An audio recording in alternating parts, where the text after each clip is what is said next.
Ahí está. Entonces, el rango no es más que ver cuánto se dispersa un grupo de datos, ¿verdad? O sea, qué tanta diferencia hay desde la primera cantidad hasta la última cantidad. Por ejemplo, si yo mido a personas, un grupo de 20 personas, y este grupo de 20 personas, hay una persona que mide 1,5 metros, y luego así sucesivamente aumenta la medida, ¿verdad? 1,60, 1,70, 1,80, 2 metros, hasta 2,40 metros, suponiendo una persona muy alta. Al restarle a esos 240 centímetros, los 150 centímetros de la persona más bajita, nos va a dar un dato. Y ese dato lo que nos dice es qué tan dispersos están los datos. O sea, es un espacio que se crea entre el dato menor y el dato mayor. Si, por ejemplo, yo tuviera un grupo de personas y sus medidas están entre 160 a 170 centímetros. O sea, su dispersión es solo de 10 centímetros, porque el menor es de 160 y el mayor es de 170. Eso quiere decir que no se dispersan mucho. En cambio, de 1,50 a 2,40 hay una gran cantidad de diferencia que incluso visualmente es bastante notable, ¿verdad? Entonces, para eso nos sirve el rango. El día de hoy vamos a estar viendo un pequeño ejemplo sobre la talla en centímetros de un grupo de mujeres que asisten al gimnasio. Entonces, el rango sería, voy a anotar acá una ecuación, rango es igual a el dato mayor menos el dato menor. Así de sencillo, es bien facilito. En sus guías aparece de otra forma, aparece como, permítanme, se los voy a mostrar acá. El rango acá. Rango, valor máximo igual valor mínimo. Pero en estadística lo veríamos como max y min, ¿sí? Porque en Excel es más fácil buscar estos datos así, ¿verdad? Con esta es la frase que se debe escribir para que Excel nos busque automáticamente el dato máximo y el dato mínimo, que después se los voy a explicar. El día de hoy vamos a hacer un poquito de teoría. Entonces,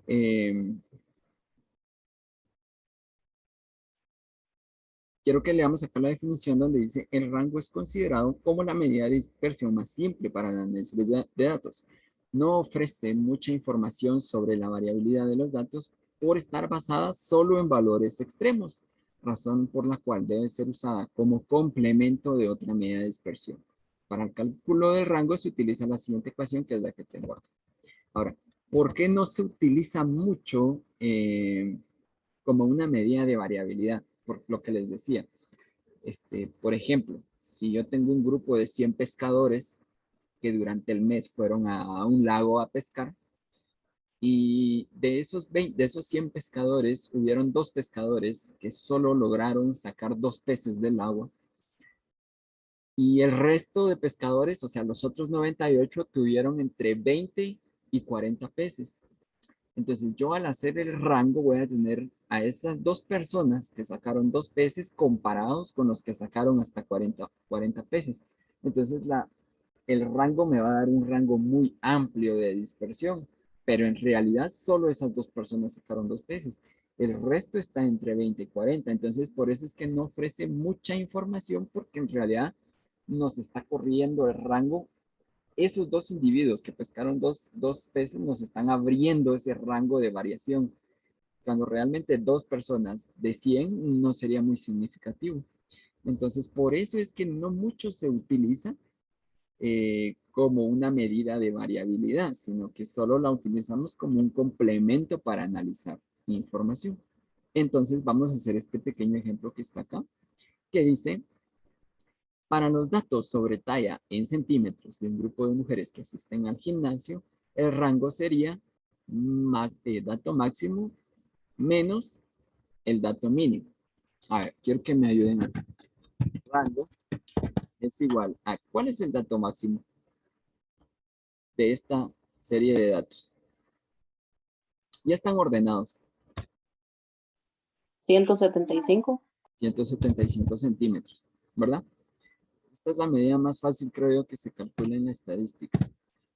Muy bien, entonces a eso solo le vamos a restar el dato mínimo, que es, ¿cuánto será?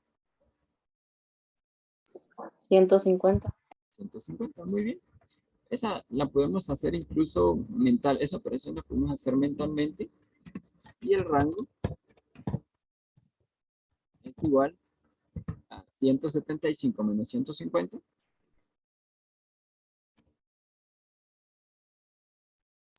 25.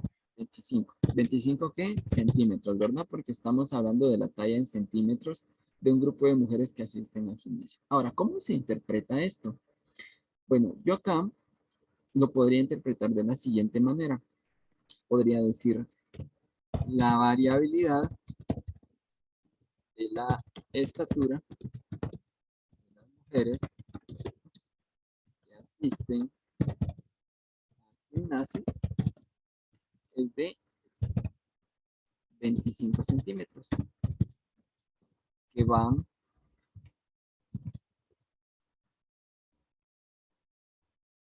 de 150 a 175.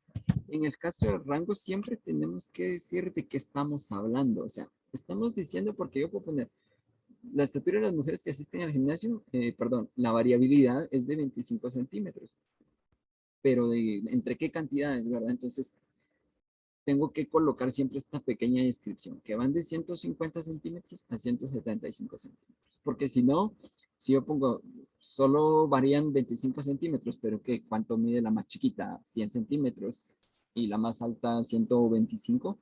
Entonces, debo de aclarar muy bien ese rango, de dónde estoy obteniendo esa diferencia de altura, ¿verdad? Por eso es que le llamamos rango a esta medida, ¿verdad? Ese rango donde se da esa diferencia de la medida. Yo creo que no hay dudas con esto, ¿verdad? Está bien sencillo. ¿O alguien tiene alguna pregunta con respecto al rango?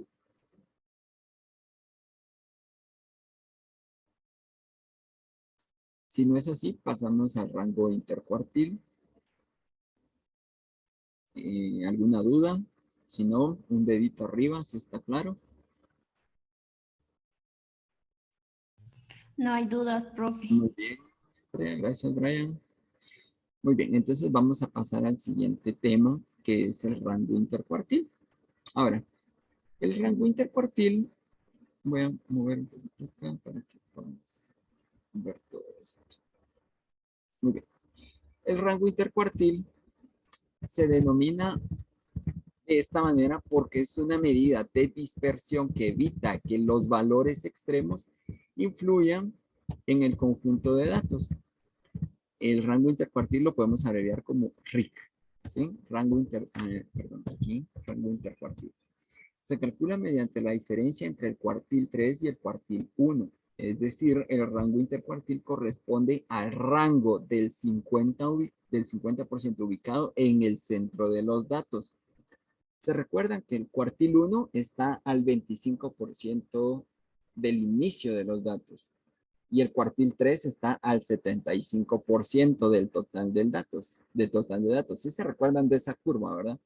Entonces lo que vamos a hacer es hallar los datos o la diferencia que hay entre el cuartil 1 y el cuartil 3. Eso quiere decir que el primer 25% lo vamos a descartar y también el último 25% va a quedar descartado, sino que ahora vamos a hacer una resta entre el cuartil 1 y el cuartil 3, ¿verdad? Entonces solo vamos a tomar el 50% de datos que está al centro de la curva. Es decir, el rango intercuartílico corresponde al rango del 50% ubicado en el centro de los datos.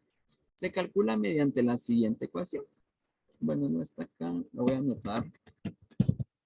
Rango, perdón, es igual a cuartil 3 menos cuartil 1. Así, sencillita la forma. Entonces, si seguimos con el ejemplo de las mujeres, voy a llevar estos datos para abajo para que podamos trabajar los cuartiles. Por ejemplo, aquí dice, luego de haber calculado los cuartiles 1 y 3, tal como se realizó en la clase de cuartiles, eso quiere decir que para calcular el rango intercuartílico yo tengo que calcular primero el cuartil 1 y el cuartil 3, ¿verdad? Si no tengo esos cuartiles, no puedo calcular el rango intercuartil. Así que vengo yo y como estos datos ya están ordenados, yo podría calcular mis cuartiles. ¿Cómo se calculaban los cuartiles? La posición del cuartil era AI, la constante, dividido 4. ¿Se recuerdan de esa ecuación, verdad? Dividido 4 por el número de datos. Entonces yo puedo decir, la posición de I del primer cuartil, entonces es 1 dividido 4 multiplicado por, ¿cuántos datos tengo acá? 1, 2, 3, 4, 5, 6, 7, 8, 9, 10, 11, 12, 13, 15, 16, 17 y 18 datos. ¿Sí? Muy bien. Entonces, al operar esto, I va a ser igual a 1 dividido 4 es 0.25. Y lo voy a multiplicar por el número de datos, que son 18. Entonces, I es igual a 0.25 por 18, que es 4.5. Como es un número decimal, se recuerdan que cuando nos queda un decimal, nuestro cuartil simple y sencillamente va a ser el número decimal aproximado. Va a ser 5, ¿verdad? Entonces ya tenemos la posición del primer cuartil. 1, 2, 3, 4 y 5. ¿Sí? Está en el 158. ¿Correcto? ¿Vamos bien? Todo bien, profe. Va. Ahora vamos con el cuartil número 3. El cuartil número 3, aquí les voy a anotar cuartil 1. Va a ser el que está en la posición 1, 2, 3, 4 y 5, el 158.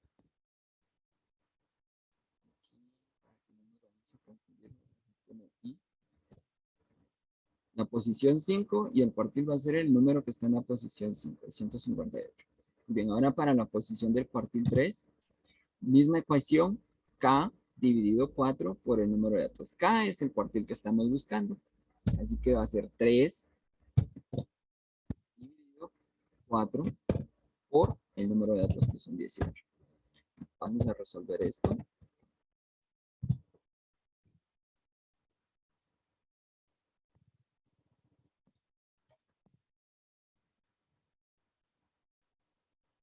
Que sería 3 dividido 4 a 0.75 por 18.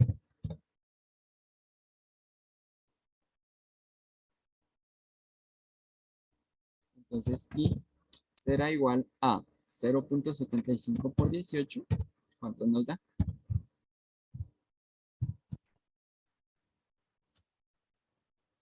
¿Cuánto nos da?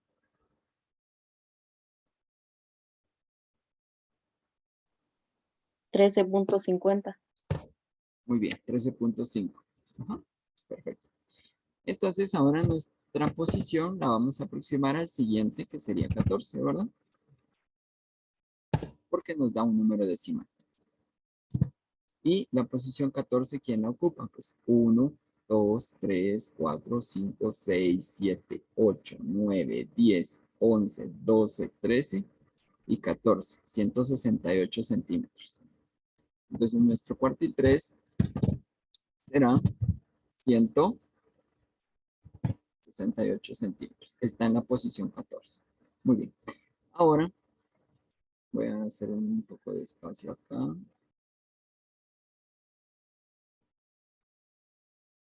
Así trabaja. Ahora, la ecuación del rango intercuartílico nos dice que es rango intercuartílico es el cuartil 3 menos el cuartil 1. Aquí ya tengo sustituido los datos, si se dan cuenta, tengo el cuartil 3 que es 168, ¿sí? Que es este que está acá, Entonces 168 menos el cuartil 1 que es 158. Al hacer esa resta, a mí me quedan 10 centímetros. Si se dan cuenta, varía en relación al rango, porque en el rango teníamos únicamente 25 centímetros. ¿Sí? Acá teníamos solo 25 centímetros. Y ahora que yo calculé con el rango intercuartílico, ¿qué pasó? O sea, nos bajó esa dispersión que había entre los datos. O sea, hace rato nos estaba diciendo que estaban dispersos 25 centímetros uno del otro, pero ahora nos dice que están simplemente dispersos 10 centímetros uno del otro. ¿Qué es lo que hace esta ecuación, esta pequeña fórmula? Lo que hace es que yo acá tengo el total de datos, si se dan cuenta. Cuando yo hago el rango normal, tomo el dato más extremo inferior y el dato más extremo superior. Esto yo lo resto y me da la diferencia que hay entre el primer dato hasta el último dato, ¿verdad? Entonces me da toda una variabilidad entre estos datos.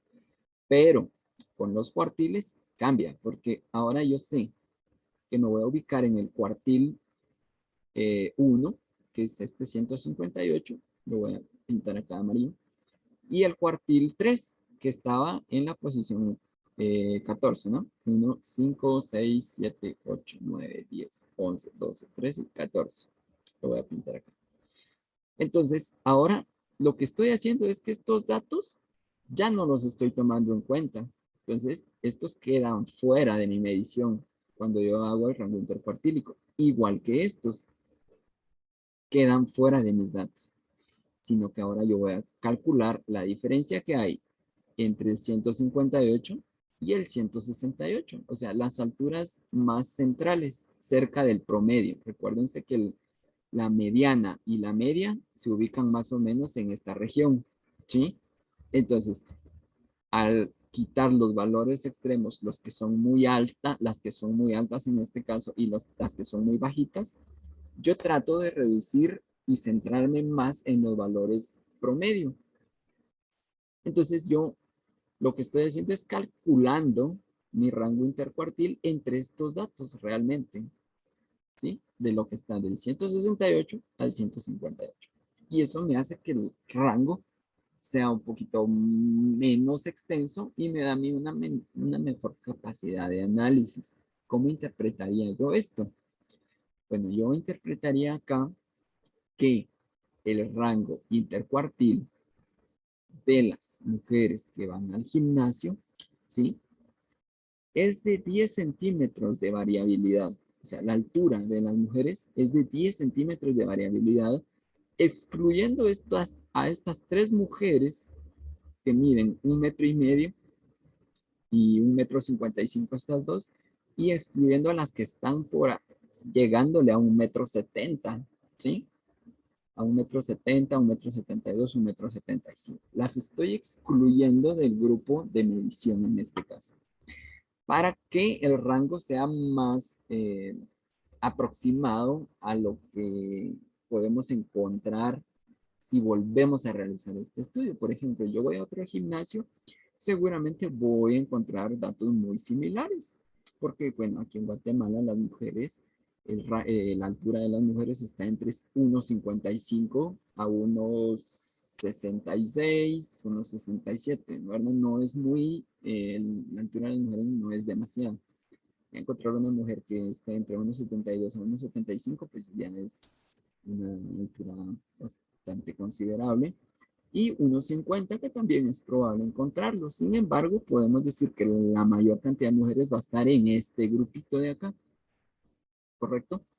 Entonces, si yo vuelvo a repetir la mención en otro gimnasio, es probable que encuentre una distribución similar. O sea, siempre va a haber alguna que otra que va a ser muy alta y otra que va a ser muy bajita, ¿verdad? Entonces, pero el resto se ubican en un rango, en este caso, intercuartil, o sea, el 50% de datos del centro de los datos, ¿verdad? Finalmente, entonces yo puedo hacer esa interpretación, ¿verdad? Que el grupo de mujeres que asiste al gimnasio están entre 158 a 168 centímetros, con un rango de 10 centímetros de diferencia. No sé si tienen alguna duda con este dato o con esta ecuación. Los escucho si tienen alguna duda. Si se dan cuenta, son dos ecuaciones muy sencillas.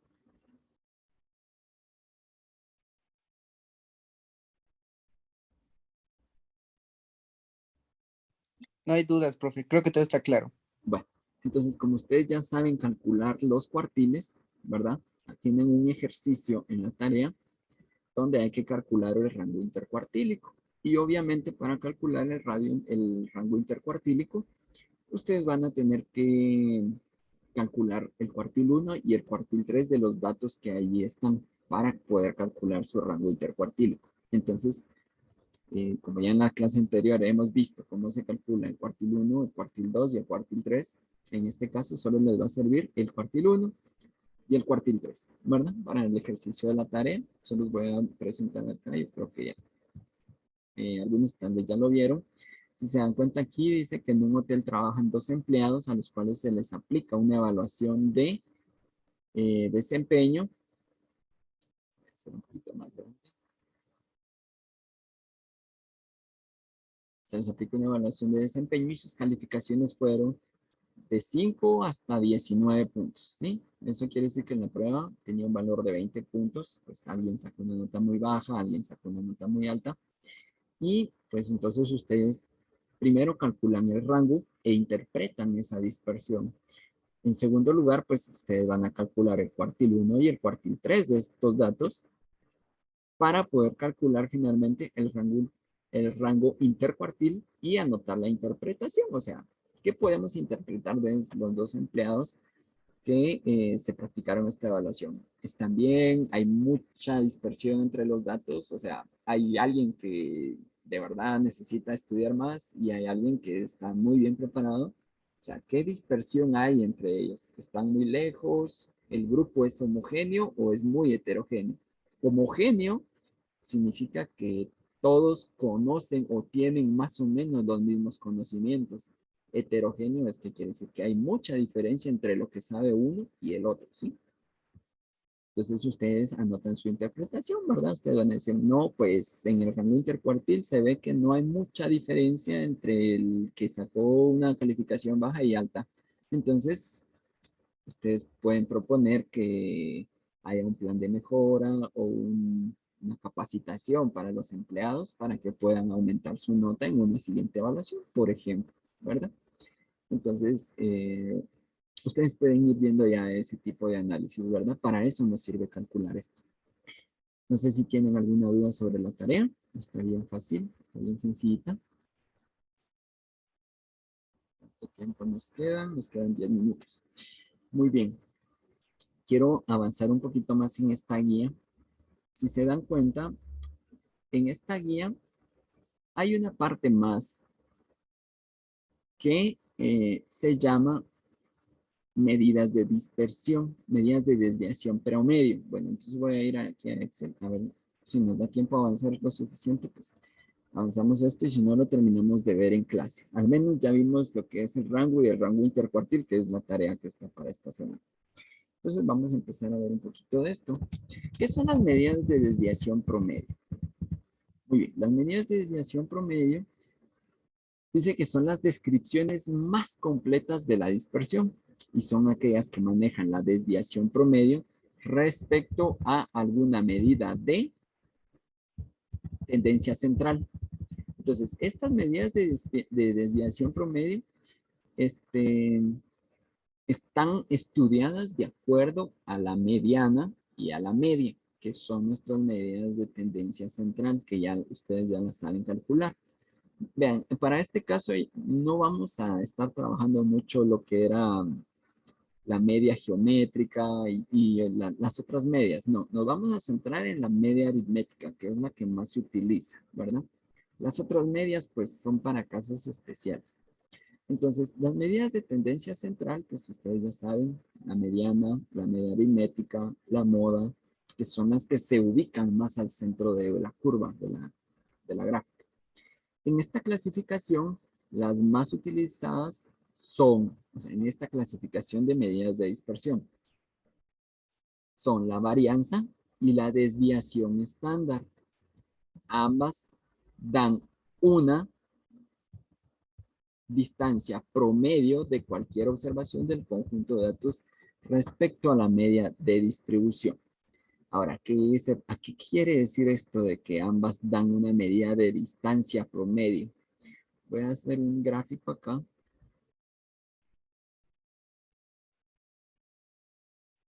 Voy a dibujar un pequeño gráfico acá.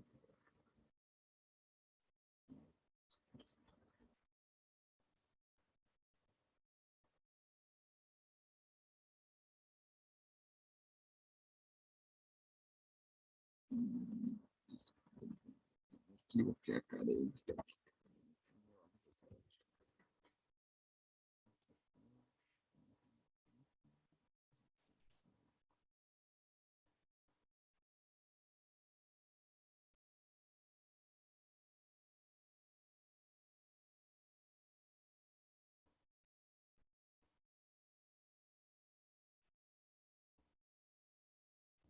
Bien. Entonces, en este caso, lo que quiere decir esa información es que yo tengo una curva, ¿sí? Y tengo mis medidas de tendencia central situadas generalmente al medio de la curva, ¿sí? Entonces, lo que quiere decir esto que esta clasificación son las más utilizadas de las porque ambas medidas están, dice acá, dan una distancia promedio de cualquier observación del conjunto de datos respecto a la media, o sea, respecto a la media. O sea, cuando yo calculo la varianza, entonces lo que sucede es que voy a tomar a partir del centro qué tanto me voy a ir alejando hacia la derecha, por ejemplo. O sea, qué tanto me alejo o qué tanto me alejo hacia la izquierda, ¿sí? Entonces, es lo mismo que cuando estábamos viendo ahorita el rango intercuartil. O sea, yo voy a tener datos que están en un cierto grupo, o sea, aquí en el centro, ¿sí? En esta parte de la gráfica. Ya lo que está afuera, o sea, estas colas que aparecen acá, ya las empiezo a despreciar, por decirlo así, porque no me son útiles para el análisis de datos. Entonces, lo que hace la varianza y la desviación estándar me dice cuántas veces yo me alejo de la media hacia la derecha y cuántas veces me alejo de la media hacia la izquierda.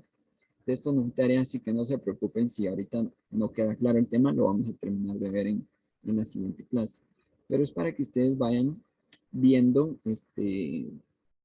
cómo se utiliza las medidas de tendencia central para el análisis de la dispersión. Lo que sucede acá, por ejemplo, con la varianza, dice que la varianza es la medida del cuadrado de la distancia entre la media y cada observación. Entonces, lo que hace la varianza es prácticamente conjugar el dato de la media, o sea que para este ejercicio vamos a tener que calcular primero la media aritmética de los datos que tenemos y después sacar un promedio, ¿sí? De la media en relación a cada dato. O sea, si yo tengo un dato de 0 a 100 acá, por ejemplo, acá va a estar 0 y acá va a estar 100. O sea, del 0 al 100, si yo tengo un 25, lo voy a relacionar con la media. O sea, ¿qué tanto se va a alejar de la media? ¿Sí? Entonces voy a relacionar cada dato con la media. Y eso me va a generar un dato que le llamamos varianza. Ahora, esa varianza se calcula mediante una tabla. Ustedes ya vieron tablas de este tipo, ¿verdad? Donde hacemos resumen de datos. Entonces, cuando tengamos los datos, por ejemplo, aquí tenemos el mismo ejemplo de las mujeres del gimnasio. Aquí tenemos los datos y los tengo ordenados desde 150, 155, 158 hasta 175 centímetros, ¿sí? Como aquí ya los ordené, ya tengo las frecuencias de cuántas veces aparece cada dato, ¿sí? Y luego aplico lo que dice la ecuación. Si se dan cuenta, yo acá les he escrito que dice que es la medida del cuadrado de la distancia promedio entre la media y cada observación de la población. Bueno, difícil de entender. ¿Cómo se explica? Pues se explica con esta ecuación que está acá, que es la sumatoria de todos los datos X, ¿sí? O sea, todos mis datos de X son estos que están acá, del lado izquierdo, y a los cuales les voy a restar la media.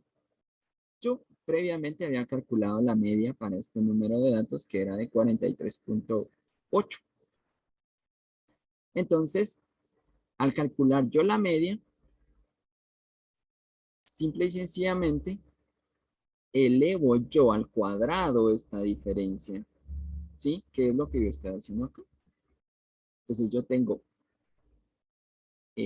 acá mi dato X, 150, y le voy a restar la media, y si se dan cuenta me empieza a dar números negativos. El problema de estos números negativos es que para la estadística no me van a funcionar, ¿sí? Entonces, la estadística lo que me dice es que yo eleve estos números negativos al cuadrado. Porque, ¿qué pasa cuando yo los elevo al cuadrado? Se vuelven números positivos, porque todo, si se recuerdan, menos por menos da más. Entonces, cuando yo elevo al cuadrado, estoy diciendo menos 14 por menos 14.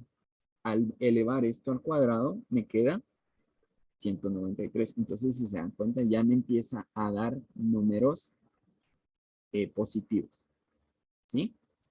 Conforme yo me acerco al medio de los datos, si se dan cuenta, empieza a disminuir el número. Aquí me queda 1, 1, 4, y luego empieza a aumentar otra vez hacia el otro extremo, porque me está relacionando la distancia que hay del 175 a la media, ¿sí? Muy bien, entonces, finalmente, yo ya solo vengo y multiplico estos datos por su frecuencia. 193 por 1. Aquí me puso los decimales porque yo le pedí que me pusiera los decimales, y por eso es que aquí 193 lo escribe con decimales como 192.9, pero esto aproximado sería 193, ¿verdad? Entonces, yo hago toda esta sumatoria de datos, ¿sí? Y me da un dato que se llama varianza, que es este que está acá, ¿sí? Finalmente viene la otra medida que la vamos a ver en clase, que se llama desviación estándar, y es la que tiene un uso significativo en los datos estadísticos, ¿verdad? Eso lo voy a explicar en clase porque es un tema un poquito más de interpretación. Este dato que se calcula acá con esta tabla no es más que un dato que nos va a servir para calcular otro dato. O sea, si ustedes se preguntaban, por ejemplo, en el caso de los cuartiles, ¿qué uso podrían tener? Ya habíamos visto que se pueden interpretar por sí solos, pero también los podemos utilizar para calcular otra medida, que es el rango intercuartil, ¿verdad? Que ya utilizamos el cuartil 1 y el cuartil 3. De la misma manera, para cuando estamos localizando la varianza, solo estamos buscando un número, ¿sí? Que nos va a permitir conocer otro dato, que es el que vamos a ver en la siguiente clase. Entonces, pues espero que haya quedado claro el tema de rango y rango intercuartil. Si tienen dudas con esto, pueden leer la guía. En el caso de las medidas de dispersión y la varianza, que ustedes le den una leidita. Si tienen alguna pregunta, anótenla. Y en la siguiente clase, que va a ser presencial y donde tenemos más tiempo, la pueden plantear para resolverla. Y si no, pues tal vez pueden ir anotando este cuadro en sus cuadernitos para que el día de la clase pues no perdamos tiempo en anotar estos datos, ¿verdad? Que ya están ordenados. Pueden anotar su cuadro y dejar los datos y la frecuencia, y el resto lo calculamos en clase. Pues tengan feliz tarde y nos vemos en la siguiente clase. Nos vemos, profe, gracias. Adiós, profe, que pase feliz tarde. Feliz tarde, profe, nos vemos. Buenas tardes.